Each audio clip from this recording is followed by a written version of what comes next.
सबसे पहला, क्यों हम एसएसआरआईज़ को प्रेफर करते हैं, पहले लिमिटेशंस की बात करते हैं टीसीएस की।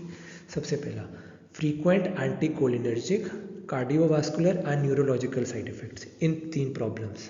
फिर टीसीएस में क्या होता है, safety margin is very low, hazardous and overdose, fatalities are common, बहुत लोग मर सकते हैं। तीसरा, लैग टाइम 2 से 4 हफ्तों का होता है before the anti depressant action manifests. चौथा, significant number of patients respond incompletely and some do not respond. So due to these 4 or 5 problems, tricyclic antidepressants have been totally removed from the market. कुछ कुछ मिल जाएंगे आपको अभी भी। SSRIs has overtaken, जैसे होता है ना अंडरटेकर, ऐसे चोक स्लाम देता है फिर गिरा देता है रेसलर को, इसी तरह से SSRIs होता है अंडरटेकर, चोक स्लाम दिया और गिरा दिया। अंडरटेकर या कीन, शायद कीन देता है चोक स्लाम। ठीक, तो इसके लिए हमने SSRIs को डेवलप किया है विच इनहिबिट सिलेक्टिवली ACRT, या कभी कभी दोनों को भी इनहिबिट कर देते हैं, ACRT को भी और नॉरेपिनेफ्रिन ट्रांसपोर्टर्स। न्यूअर ड्रग्स की इम्प्रूव टॉलरेबिलिटी है। अब तो फर्स्ट लाइन ड्रग्स हैं, फर्स्ट लाइन ड्रग्स हैं depression, anxiety, phobias, obsessive compulsive disorders, कुछ में भी फर्स्ट लाइन ड्रग्स हैं। ठीक है, प्रोड्यूस लिटिल और no sedation, do not interfere with cognitive and psychomotor function, कोई एंटीकोलिनर्जिक साइड इफेक्ट नहीं है, अल्फा एडर्जिक ब्लॉकिंग एक्शन है ही नहीं, सो पोस्चुरल हाइपरटेंशन नहीं होगा, बूढ़ों में मज़े से मस्ती से दो, कोई सीजर प्रेसिपिटेटिंग प्रोपेंसिटी नहीं है, कोई कार्डियक कंडक्शन को इनहिबिट नहीं करते हैं, overdose arrhythmias are not a problem at all, these are thing of the past now.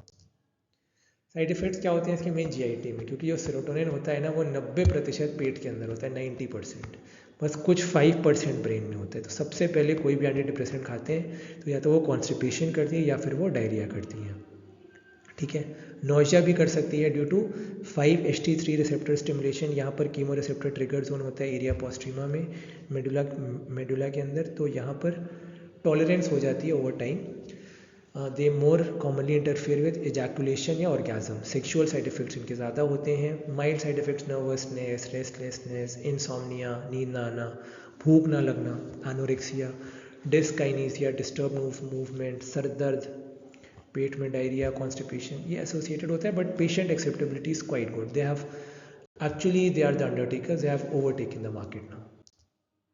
फिर इंक्रीज इंसिडेंस ऑफ एपिस्टैक्सिस, नाक से खून बहना, एकाइमोसिस हो सकता है due to impairment of platelet function. मैंने कहा था सेरोटोनिन जीआईटी, ब्रेन और प्लेटलेट्स में भी थोड़ा बहुत।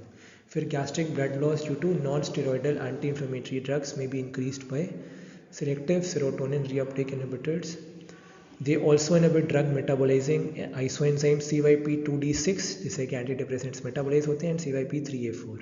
So they will elevate the plasma levels of tricyclic antidepressants, haloperidol, clozapine, haloperidol first generation antipsychotic, clozapine second generation antipsychotic, warfarin oral anticoagulant, beta blockers, some benzodiazepines and carbamazepine antiepileptic.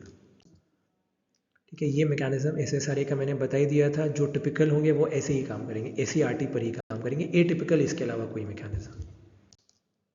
फिर serotonin syndrome manifests as agitation, restlessness, rigidity, hyperthermia, delirium, sweating, twitchings followed by convulsions.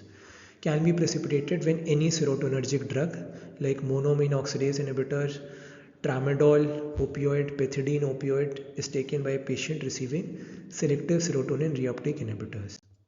Side effects SSRI से याद कर सकते हो, S से serotonin syndrome, S से stimulate CNS। मैं बता देता हूँ आप लोगों को एक आसान सा निमोनिक इसका, SSRI, serotonin syndrome, stimulate CNS, R से reproductive dysfunctions in male, I से इंसोम्निया, नींद ना आना। Other uses of SSRIs: first choice drugs for obsessive compulsive disorder, panic disorder, social phobia, eating disorders, premenstrual dysphoric disorder, post-traumatic stress disorder. Also they are being used for anxiety disorders, body dysmorphic disorder, compulsive buying, kleptomania, premature ejaculation. 5. Elevation of mood and increased work capacity has been reported in post myocardial infarction, जिनको दिल का दौरा पड़ जाता है उसमें, और बाकी जो क्रॉनिक सोमैटिक इलनेस के मरीज होते हैं उनके अंदर भी। डिप्रेशन के यूजेस कंठस्थ करने के लिए बहुत ही प्यारा खूबसूरत सा mnemonic, depression, uses of anti depressants, SSRIs to be more specific. D से डिप्रेशन, ई से नॉक्टर्नल एन्यूरेसिस, रात में बच्चे या बूढ़े बिस्तर गीला कर देते हैं, कुछ जवान मर्द या औरतें भी गीला कर सकती हैं, तो उसमें इमिप्रोमिन देते हैं, that is a tricyclic anti depressant mind you, ये SSRI नहीं है, ठीक है। फिर फोबिया में SSRIs, रिकरेंट पैनिक अटैक्स में SSRIs, eating disorders, bulimia nervosa, ठीक है। एक होता है दूसरा एनोरेक्सिया नर्वोसा, जिसमें कि उनको डर लगता है लड़कियों को कि कहीं वो वेट ना पुट ऑन कर ले, तो वो खाना कम खाती हैं, उसमें भी दे सकते हैं ईटिंग डिसऑर्डर्स, बुलिमिया और एनोरेक्सिया नर्वोसा। इससे स्मोकिंग सेसेशन में जो दवाई को यूज़ करते हैं that is known as bupropion, ठीक है। Bupropion is not an SSRI। फिर ऐसे stress disorder, post traumatic stress disorder में ड्रग ऑफ चॉइस। आई से इम्पल्स डिसऑर्डर, ये सब SSRI के। Impulse disorder for example kleptomania. O से OCD, ऑब्सेसिव कंपल्सिव डिसऑर्डर में the drug of choice SSRI।